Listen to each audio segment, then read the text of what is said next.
Brock asked a question yesterday of first Jeff Passan, and then we sort of tossed it around a little bit on the show. So I'll throw it at you.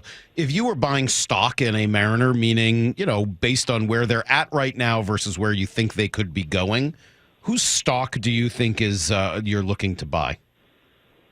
George Kirby. And the stock, you're not buying low. I mean, but he certainly doesn't. He doesn't even have a full year of big league time under his belt. But when I think about George Kirby and the tools he possesses at such a young age, and how he has already shown the ability to compete at the highest level, the positions the Mariners put him in last year. The first one that comes to mind was closing out the wild card round in Toronto.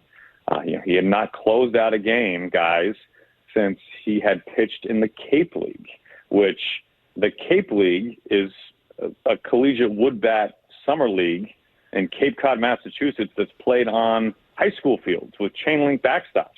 That's the last time he pitched the ninth inning like that, and he did it in front of 47,000 people in Toronto to punch the Mariners' ticket for the first time in forever. So I don't think that there is any limitations on what George can do with the baseball, and he has things so dialed in mentally. I had a long talk with him in Arizona about how he stays so calm on the mound, and we don't have enough time for it, but every day during the off season, guys, he has an outdoor ice bucket. Okay, guys, get in the cold tub.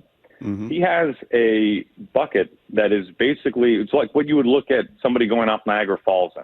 Okay, the old whiskey barrel, and it's made for this. He keeps it outside of his home in New York, fills it with water. It stays ice cold, obviously, all winter long. So much so that there are days he has to take an axe and break through inches of ice that have formed on the top of this ice bucket. And every morning he starts his day by fully submerging himself in this water. Now, we all know from an athlete's perspective, and Brock, you know this better than any of us, there are actual reasons why you would want to do this to your body in terms of feeling better. But he does it not just so much physically, but mentally.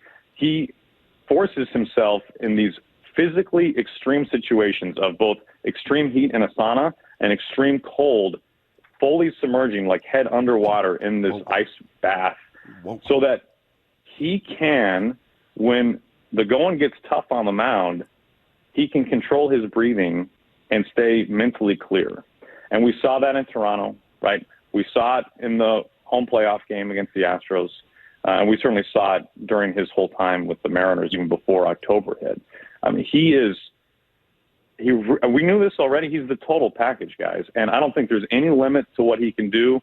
I think a no-hitter is in his future. He could throw a perfect game. That would not surprise any of us. He is that good at command. He is that efficient. And with the pitch block, I think it makes him even more dangerous, because now as a hitter, you just get buried. You get buried against this guy, and he's pumping 97.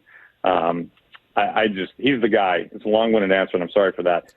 He's the guy that I would buy stock in, because he could win a Cy Young. I mean, again, I'm not saying it's going to happen this year, guys, but when you look at him over the course of his Mariners career, he has the potential for real greatness.